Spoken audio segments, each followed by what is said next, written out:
Assalamualaikum sahabat sehat semua. Sudah tahu belum apa itu metode kontrasepsi jangka panjang? Yuk simak penjelasannya. Latar belakang dari sosialisasi ini adalah berdasarkan data cakupan KB wilayah kerja Puskesmas Kopang, yaitu jenis alat kontrasepsi yang paling rendah digunakan di sini yaitu metode kontrasepsi implan dan IUD. Metode kontrasepsi jangka panjang atau MKJP adalah alat kontrasepsi untuk menunda, menjarangkan kehamilan, serta menghentikan kesuburan yang digunakan dalam jangka panjang. Berbagai manfaat metode kontrasepsi jangka panjang. Yang pertama, efektif mencegah kehamilan hingga 99%. Yang kedua, jangka waktu pemakaian lebih lama. Yang ketiga, biaya terjangkau. Yang keempat, tidak mempengaruhi produksi ASI. Yang kelima, tidak ada perubahan fungsi seksual. Yang keenam, merencanakan kehamilan dan masa depan anak. Dan yang ketujuh, mencegah resiko kematian ibu saat melahirkan. Jenis-jenis metode kontrasepsi jangka panjang yaitu yang pertama IUD atau lebih sering dikenal dengan alat spiral, yaitu alat kontrasepsi dalam rahim yang berjangka waktu pemakaian 5-10 tahun. Yang kedua implan atau susuk, yaitu alat kontrasepsi bawah kulit yang efektif dipakai hingga 3 tahun. Yang ketiga yaitu tubektomi pada perempuan, yaitu tindakan operasi pengikatan atau pemotongan pada saluran telur wanita. Dan yang terakhir yaitu vasektomi pada laki-laki, yaitu pengikatan pada saluran sperma sehingga ketika cairan mani yang keluar ketika senggama tidak mengandung sperma.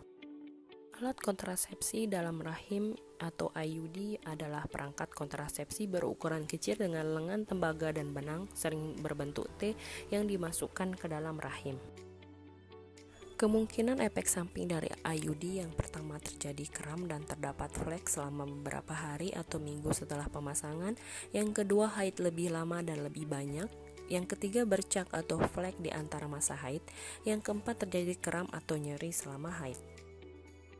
Yang tidak bisa memakai AKDR atau IUD yaitu yang pertama ibu hamil, yang kedua memiliki risiko infeksi menular seksual, yang ketiga infeksi atau masalah pada organ reproduksi perempuan, yang keempat menstruasinya yang tidak biasa, dan yang terakhir baru saja melahirkan rentan waktu antara 2-28 hari pasca melahirkan. Alat kontrasepsi bawah kulit atau implan atau lebih sering dikenal dengan susuk, yaitu alat kontrasepsi bawah kulit yang terbuat dari sejenis karet silastik berbentuk tabung mirip korek api yang berisi hormon dan dipasang pada lengan atas.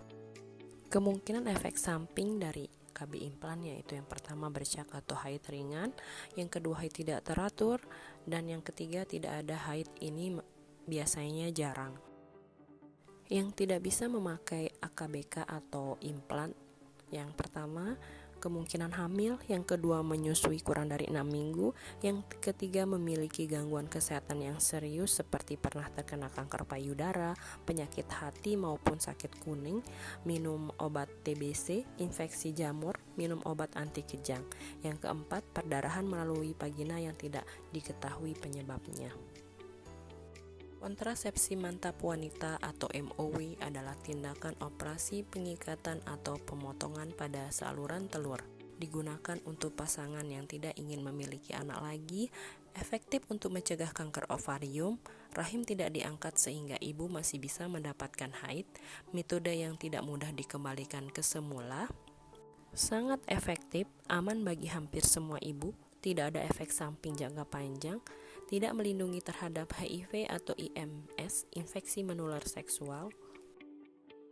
Alat kontrasepsi yang terakhir adalah alat kontrasepsi mantap pria atau MOP atau vasektomi, adalah prosedur kontrasepsi pada pria yang dilakukan dengan cara memutus penyaluran sperma ke air mani. Dengan demikian, air mani tidak akan mengandung sperma sehingga kehamilan dapat dicegah. Vasektomi dapat dilakukan kepada pasien yang tidak berkeinginan memiliki anak lagi, sangat efektif, aman hampir bagi semua pria, tidak ada efek samping bagi kemampuan seksual, tidak melindungi terhadap HIV atau IMS, infeksi menular seksual. Terima kasih untuk perhatiannya. Mari konsultasikan kondisi kesehatan kita ke bidan atau dokter kandungan untuk pemilihan alat kontrasepsi yang sesuai. Sampai jumpa.